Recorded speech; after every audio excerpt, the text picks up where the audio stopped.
Assalamualaikum warahmatullahi wabarakatuh.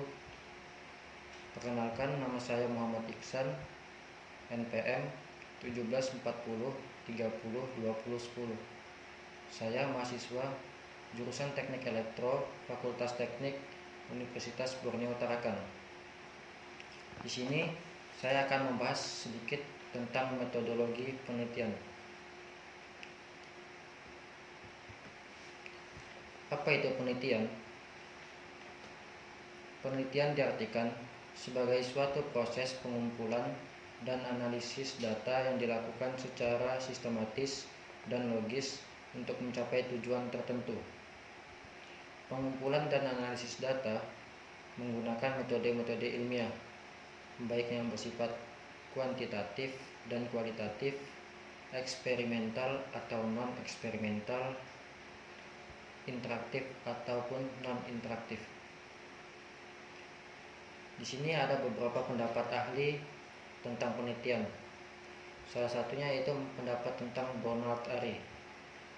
Menurut Donald Ari, penelitian merupakan penerapan dari pendekatan ilmiah pada suatu pengkajian masalah dalam memperoleh informasi yang berguna dan hasil yang dapat dipertanggungjawabkan.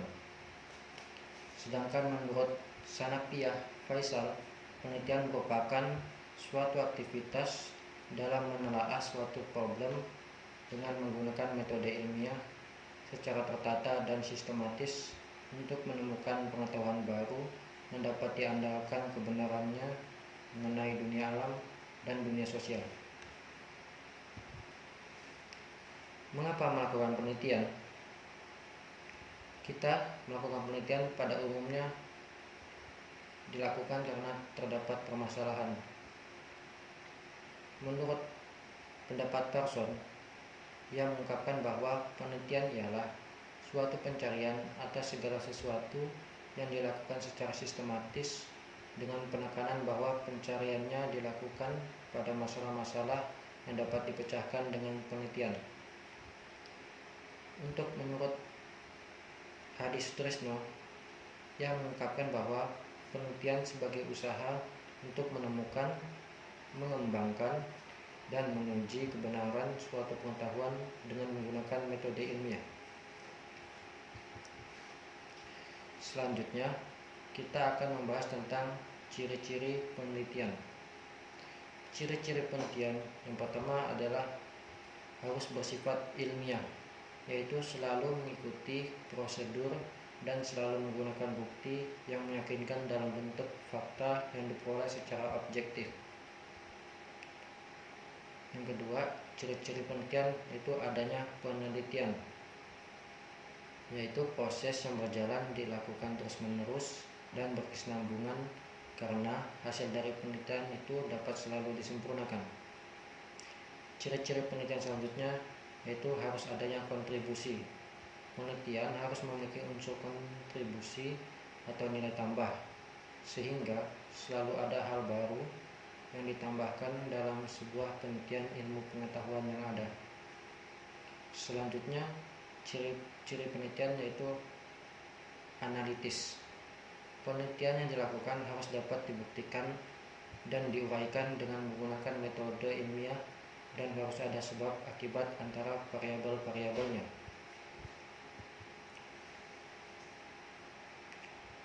Selanjutnya, kita akan membahas tentang sikap peneliti. Sikap peneliti di sini ada 3, yaitu selalu objektif, harus kompeten, dan faktual. Yang pertama yaitu selalu objektif. Maksud selalu objektif di sini, seorang peneliti harus bisa memisahkan dan membedakan pendapat pribadinya dengan kenyataan yang ada. Sikap peneliti selanjutnya yaitu harus kompeten. Seorang peneliti harus memiliki kemampuan untuk mengadakan penelitian dengan menggunakan metode dan teknik penelitian tertentu. Sikap peneliti selanjutnya yaitu faktual. Seorang peneliti harus mengerjakan sebuah penelitian berdasarkan fakta yang diperoleh, bukan berdasarkan harapan, obsesi, atau hayalan yang sifatnya abstrak.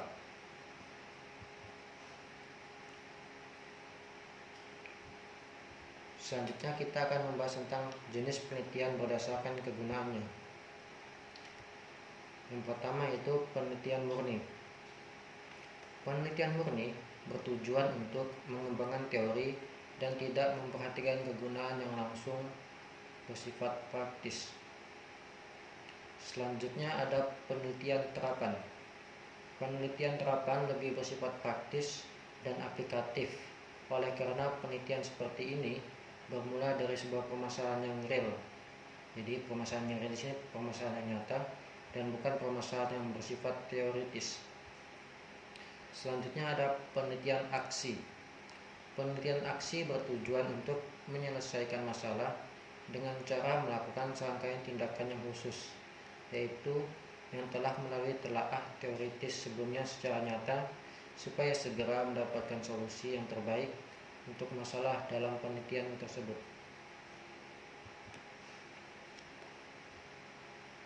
Selanjutnya, penelitian kebijakan. Penelitian kebijakan bertujuan untuk menentukan suatu kebijakan berdasarkan data dan fakta yang ada di lapangan. Selanjutnya, ada penelitian evaluasi. Penelitian evaluasi bertujuan untuk memberikan penilaian pada program tertentu, kegiatan, serta kebijakan yang ditujukan untuk mengintervensi masyarakat.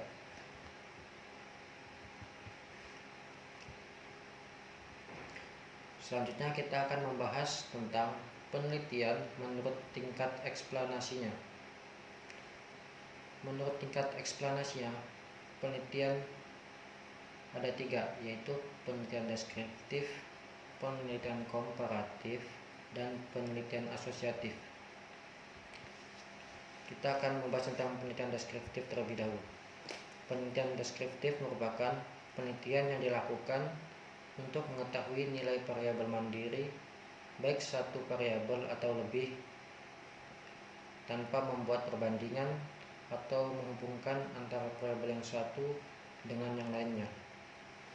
Di sini saya bisa misalkan penelitian deskriptif ini seperti misalnya penelitian tentang bagaimanakah etos kerja dan prestasi kerja para karyawan di suatu departemen. Oke, selanjutnya kita akan berlangsung ke penelitian komparatif. Penelitian komparatif merupakan suatu penelitian yang bersifat membandingkan sesuatu. Ya, di sini saya bisa contohkan penelitian komparatif, yaitu misalnya penelitian tentang adakah perbedaan kemampuan kerja antara lulusan SMA dan lulusan SMK. Nah, selanjutnya kita akan membahas tentang penelitian asosiatif. Penelitian asosiatif merupakan penelitian yang bertujuan untuk mengetahui hubungan dua variabel atau lebih. Di sini penelitian asosiatif saya bisa contohkan seperti penelitian tentang adakah pengaruh insentif terhadap prestasi kerja pegawai. Selanjutnya kita akan membahas apa itu metode penelitian. Menurut beberapa ahli yang saya contohkan di sini, yaitu menurut Winarno, metode penelitian adalah suatu kegiatan ilmiah yang dilakukan dengan teknik yang teliti dan sistematik. Sedangkan menurut pendapat Nasir, ia mengemukakan bahwa metode penelitian adalah cara utama yang digunakan peneliti untuk mencapai tujuan dan menentukan jawaban atas masalah yang diajukan. Selanjutnya, kita akan membahas tentang komponen dasar dalam penelitian. Komponen dasar dalam penelitian ada 3, yaitu ontologi, epistemologi, dan metodologi penelitian. Ontologi adalah ilmu filsafat yang mempelajari bagaimana Anda sebagai peneliti dapat melihat dunia secara realistis, kemudian membuat asumsi-asumsi tentang dunia tersebut sehingga bisa membuat perbandingan terhadap sifat dunia dan seisinya, lalu kemudian mengambil kesimpulan. Selanjutnya ada epistemologi. Epistemologi adalah ilmu yang mempelajari bagaimana Anda membuat langkah-langkah terbaik dalam rangka mempelajari sifat dunia dan realitas. Selanjutnya ada metodologi penelitian. Metodologi penelitian adalah bagaimana Anda sebagai peneliti mencoba untuk membuat gambaran secara komprehensif bagaimanakah langkah menjawab pertanyaan penelitian. Selanjutnya kita akan membahas tentang metode penelitian menurut jenis data dan analisis. Yang pertama ada penelitian kuantitatif. Penelitian kuantitatif merupakan penelitian yang menggunakan data kuantitatif, yaitu data yang berbentuk angka ataupun data yang diangkakan. Metode ini sebagai metode ilmiah karena telah memenuhi kaidah-kaidah ilmiah yang yaitu konkret, objektif, terukur, rasional, dan sistematis. Selanjutnya ada penelitian kualitatif. Penelitian kualitatif merupakan penelitian yang menggunakan data kualitatif. Data yang berbentuk data, kalimat, skema, dan gambar. Metode ini digunakan untuk meneliti pada kondisi objek yang alamiah, yaitu sebagai lawannya adalah eksperimen, di mana peneliti adalah sebagai instrumen kunci. Pengambilan data dilakukan dengan triangulasi atau gabungan, dan hasil penelitian kualitatif lebih menekankan makna daripada generalisasi. Oke, di sini kita akan membahas macam-macam data penelitian. Data-data penelitian adalah sebagai berikut. Yang pertama ada data kualitatif. Data kualitatif adalah data yang dinyatakan dalam bentuk kata, kalimat, sketsa, dan gambar yang biasanya menunjukkan suatu kualitas tertentu. Selanjutnya ada data kuantitatif. Data kuantitatif adalah data yang berbentuk angka atau data yang diangkakan, biasanya berbentuk statistik. Selanjutnya ada data diskrit atau data nominal. Data diskrit adalah data yang hanya dapat digolong-golongkan secara terpisah, secara diskrit atau kategori. Selanjutnya ada data kontinum. Data kontinum adalah data yang bervariasi menurut tingkatan dan diperoleh dari hasil pengukuran. Selanjutnya ada ordinal. Ordinal adalah data yang berbentuk ranking atau peringkat. Macam-macam data penelitian selanjutnya ada interval. Interval adalah data yang jaraknya sama tetapi tidak mempunyai nilai nol mutlak. Selanjutnya ada rasio. Rasio adalah data yang jaraknya sama. Dan yang terakhir dari data penelitian yaitu variabel. Variabel adalah atribut seseorang atau objek yang mempunyai variasi antara satu orang dengan yang lain, atau satu objek dengan objek yang lain, atau kegiatan tertentu yang memiliki variasi tertentu yang ditetapkan oleh peneliti untuk dipelajari dan ditarik kesimpulannya. Selanjutnya kita akan membahas tentang tujuan metode penelitian. Tujuan metode penelitian yang pertama yaitu explorative research. Explorative research yaitu penelitian yang bertujuan untuk menemukan ilmu pengetahuan yang baru. Selanjutnya ada development research, yaitu penelitian yang bertujuan untuk mengembangkan ilmu pengetahuan yang sudah ada. Selanjutnya ada verificative research, yaitu penelitian yang bertujuan untuk menguji kebenaran dari ilmu pengetahuan yang sudah ada.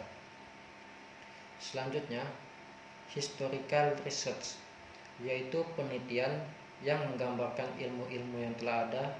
Prosesnya meliputi penyelidikan, pencatatan, analisis, dan interpretasi dari kejadian yang telah ada dengan tujuan menemukan generalisasi.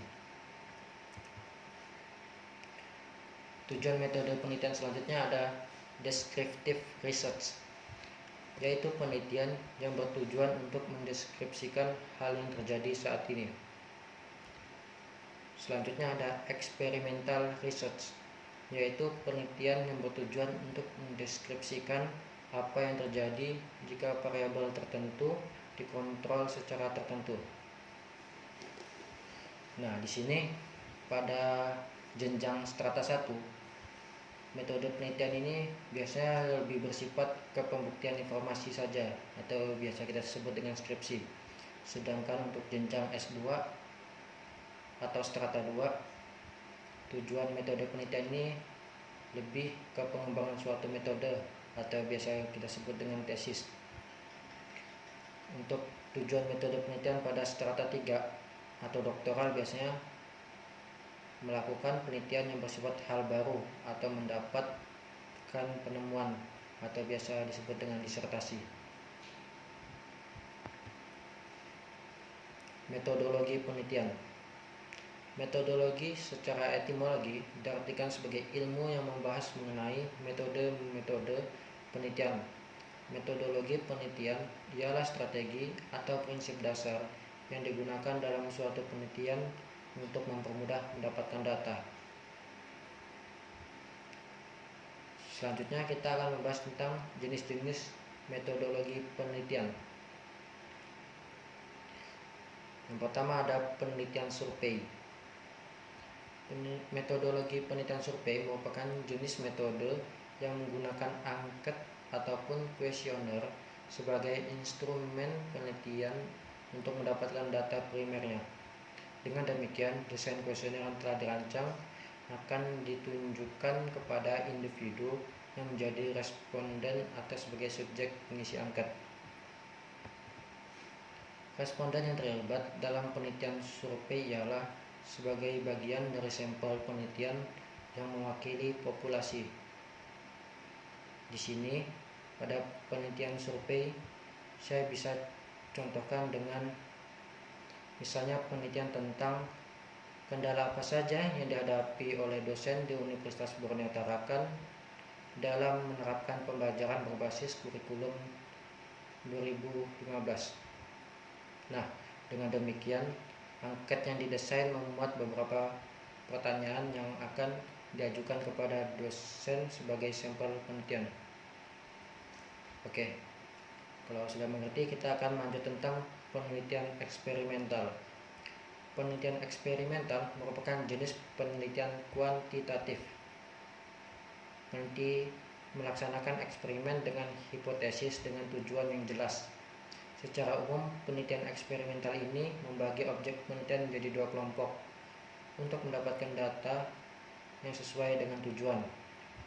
Satu kelompok dimanfaatkan sebagai target eksperimen, sedangkan kelompok yang lainnya sebagai kontrol. Nah, untuk penelitian eksperimental ini saya bisa contohkan dengan misalnya penelitian tentang pengaruh ruang terbuka hijau terhadap penurunan tingkat agresivitas warga Kota Tarakan. Itu untuk contoh penelitian eksperimental. Oke, selanjutnya akan kita bahas tentang penelitian longitudinal. Penelitian longitudinal merupakan metode penelitian yang didesain untuk mengukur suatu perubahan atau perkembangan fenomena dalam periode waktu jangka panjang. Nah, penelitian longitudinal ini terdiri atas dua jenis lagi, yaitu studi panel dan studi cohort.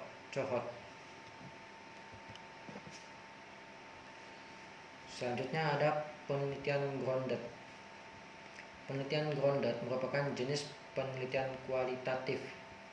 Penelitian ini fokus untuk menemukan teori baru yang berasal dari grounded pada data yang ada di lapangan.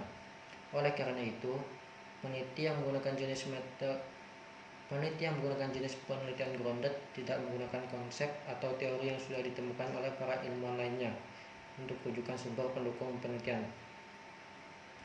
Contoh penelitian grounded misalnya peneliti mempelajari tindakan dan interaksi kehidupan sosial yang terjadi sebagai acuan penelitiannya.